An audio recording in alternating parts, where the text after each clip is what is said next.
اس کے اخروی اور دنیاوی نقصانات درج ذیل ہیں۔ 1. اسلامی حکم شرعی حیثیت۔ اسلام میں شراب قطعی طور پر حرام ہے۔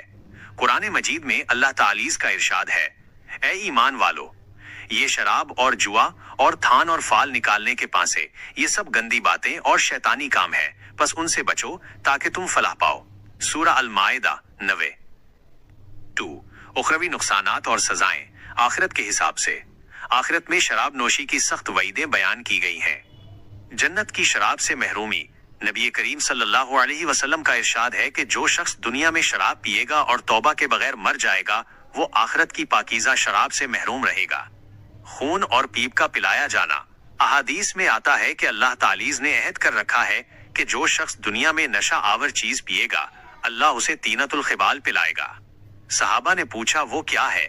آپ صلی اللہ علیہ وسلم نے فرمایا، دوزخیوں کا پسینہ